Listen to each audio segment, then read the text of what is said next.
ഇനി ഇന്നത്തെ അറിയിപ്പുകൾ.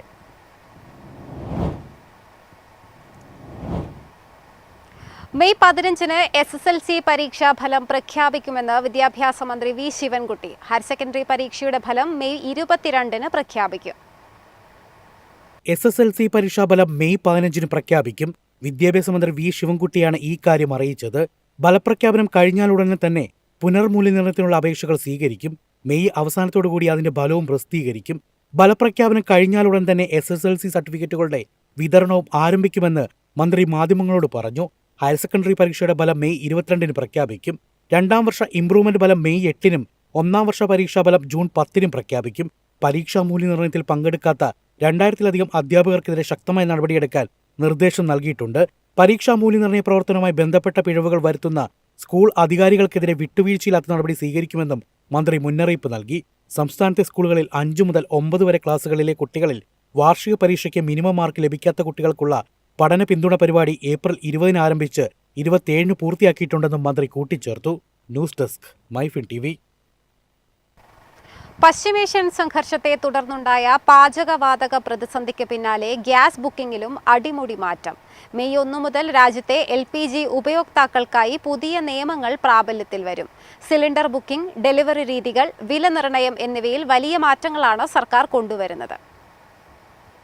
ആഗോള ഊർജ്ജ വിപണിയിലുണ്ടായ അനിശ്ചിതത്വം കണക്കിലെടുത്ത് എണ്ണക്കമ്പനികൾ വിതരണ സംവിധാനങ്ങൾ പരിഷ്കരിക്കുന്നതിന്റെ ഭാഗമായാണ് ഈ നടപടികൾ. പുതിയ പരിഷ്കാരമനുസരിച്ച് സിലിണ്ടറുകൾ ബുക്ക് ചെയ്യുന്നതിനിടയിലുള്ള സമയപരിധി വർദ്ധിപ്പിച്ചിട്ടുണ്ട്. നഗരപ്രദേശങ്ങളിൽ ഇനി ഓരോ ബുക്കിംഗിനുമിടയിൽ 25 ദിവസം കാത്തിരിക്കണം. നേരത്തെ ഇത് 21 ദിവസമായിരുന്നു. ഗ്രാമപ്രദേശങ്ങളിൽ ഇത് 45 ദിവസമായി ഉയർത്തി. 2 സിലിണ്ടർ കണക്ഷൻ ഉള്ളവർക്ക് 1 സിലിണ്ടർ വാങ്ങി അടുത്തത് ബുക്ക് ചെയ്യാൻ 35 ദിവസമെങ്കിലും കാത്തിരിക്കേണ്ടി വന്നേക്കാം. ഇന്ത്യൻ ഓയിൽ, BPCL, HPCL എന്നിവയും പുതിയ ഡെലിവറി ബുക്കിംഗ് നിയമങ്ങളെക്കുറിച്ച് ചർച്ചകൾ നടത്തുന്നുണ്ടെന്നാണ് റിപ്പോർട്ട്. സിലിണ്ടർ വിതരണം കൂടുതൽ സുരക്ഷിതമാക്കാൻ ഡെലിവറി ഒതന്റിക്കേഷൻ കോഡ് അഥവാ OTP സംവിധാനം മെയ് 1 മുതൽ കൂടുതൽ കർശനമാക്കും. ഗ്യാസ് എത്തുമ്പോൾ രജിസ്റ്റർ ചെയ്ത മൊബൈൽ നമ്പറിലേക്ക് വരുന്ന OTP നൽകിയാൽ മാത്രമേ സിലിണ്ടർ ലഭിക്കൂ. ആധാർ അധിഷ്ഠിത eKYC പൂർത്തിയാക്കാത്ത ഉപഭോക്താക്കൾക്ക് ബുക്കിംഗിൽ തടസ്സങ്ങൾ നേരിടാൻ സാധ്യതയുണ്ട്. PNGയിലേക്കുള്ള മാറ്റം ഗാർഹിക ആവശ്യങ്ങൾക്കായി LPG സിലിണ്ടറുകൾക്ക് പകരം പൈപ്ഡ് നാച്ചുറൽ ഗ്യാസ് ഉപയോഗിക്കുന്നതിലേക്ക് മാറാനും സർക്കാർ നീക്കം നടത്തുന്നുണ്ട്.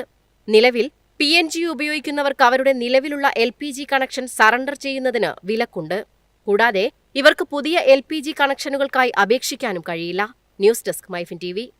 സംസ്ഥാനത്ത് മിൽമ പാൽ വില കൂട്ടാൻ സർക്കാരിന്റെ അനുമതിയായി. ലിറ്ററിന് 4 രൂപ വർദ്ധിച്ചേക്കാനാണ് സാധ്യത. നാളത്തെ മിൽമ ഡയറക്ടർ ബോർഡ് അംഗങ്ങളുടെ യോഗത്തിൽ അന്തിമ തീരുമാനമുണ്ടാകും. പാലിന്റെ വില വർദ്ധിപ്പിക്കണമെന്ന് മിൽമ ആവശ്യപ്പെട്ടതിന് പിന്നാലെയാണ് സർക്കാർ അനുമതിയായത്. ലിറ്ററിന് 4 രൂപ ഉയർന്നേക്കുമെന്നാണ് സൂചന. മിൽമ പാലിന് കഴിഞ്ഞ 3 വർഷമായി വില കൂട്ടിയിട്ടില്ലെന്നും തെരഞ്ഞെടുപ്പ് പെരുമാറ്റച്ചട്ടം പിൻവലിച്ചാൽ ഉടൻ പാൽ വില കൂട്ടണമെന്നുമായിരുന്നു മിൽമയുടെ ആവശ്യം. ഈ ആവശ്യം ഉന്നയിച്ച് ആദ്യം നൽകിയ കത്തിന് അനുകൂല മറുപടി ലഭിച്ചിട്ടില്ലാത്തതിനാൽ വീണ്ടും ആവശ്യപ്പെടുമെന്ന് ചെയർമാൻ KS മണി പറഞ്ഞിരുന്നു. പാലിന് ലിറ്ററിന് 6 രൂപ വർദ്ധിപ്പിക്കണമെന്നാവശ്യപ്പെട്ട് ബോർഡ് ആസ്ഥാനത്തിന് മുന്നിൽ ഡയറക്ടർ ബോർഡ് അംഗങ്ങൾ പ്രതിഷേധവും സംഘടിപ്പിച്ചിരുന്നു. ഇതിന് പിന്നാലെയാണ് മിൽമ പാൽ വില കൂട്ടാൻ സർക്കാർ അനുമതിയായത്. നാളത്തെ മിൽമ ഡയറക്ടർ ബോർഡ് അംഗങ്ങളുടെ യോഗത്തിൽ അന്തിമ തീരുമാനമുണ്ടാകും. News desk MyFin TV. സംസ്ഥാനത്ത് ലോഡ് ഷെഡിംഗ് നടപ്പിലാക്കാൻ തീരുമാനം. വൈകിട്ട് 6-നും രാത്രി 12-നും ഇടയിൽ അരമണിക്കൂർ വരെയാണ് ലോഡ് ഷെഡിംഗ്. KECB ഉന്നതതല യോഗത്തിലാണ് തീരുമാനം. വൈകിട്ട് 6-നും രാത്രി 12-നും ഇടയിൽ അരമണിക്കൂർ വരെയാണ് ലോഡ് ഷെഡിംഗ് നടപ്പാക്കുക. KECB ഉന്നതതല യോഗത്തിലാണ് തീരുമാനം. പീക്ക് അവറിൽ വാഹന ചാർജിംഗ് പാടില്ലെന്നും AC താപനില 24-നും 26-നും ഇടയ്ക്ക് ക്രമീകരിക്കണമെന്നും നിർദ്ദേശമുണ്ട്. വൈദ്യുതി ആവശ്യകതയിലുണ്ടായ അപ്രതീക്ഷിതമായ വർധനയാണ് പ്രതിസന്ധിക്ക് കാരണമെന്ന് യോഗം വിലയിരുത്തി. സംസ്ഥാനത്തെ വൈദ്യുതി ആവശ്യകതയുടെ വളർച്ചാനിരക്ക് പരിശോധിച്ചാൽ പ്രതിവർഷമുണ്ടാകുന്ന ശരാശരി വർധനയേക്കാൾ വളരെ കൂടുതലാണ് ഇക്കൊല്ലം ഉണ്ടായിരിക്കുന്നത്. വൈകിട്ട് 6 മണിക്ക് ശേഷമുള്ള ഇലക്ട്രിക് വാഹനങ്ങളുടെ ചാർജിംഗ്, ചൂട് കൂടിയതോടെ AC, ഫാൻ എന്നിവയുടെ വർദ്ധിച്ച ഉപയോഗം, പാചകവാതക ക്ഷാമത്തെ തുടർന്ന് ജനങ്ങൾ ഇൻഡക്ഷൻ അടുപ്പിലേക്ക് മാറിയത് എന്നിവ വൈദ്യുതി ആവശ്യകത കുത്തനെ കൂടാൻ കാരണമായെന്ന് ഉന്നതതല യോഗം വിലയിരുത്തി. News desk MyFin TV. എളുപ്പത്തിൽ സമ്പാദ്യം വളർത്താം. ഇന്ന് തന്നെ മൈഫിൻ TV ആപ്പ് ഡൗൺലോഡ് ചെയ്യൂ.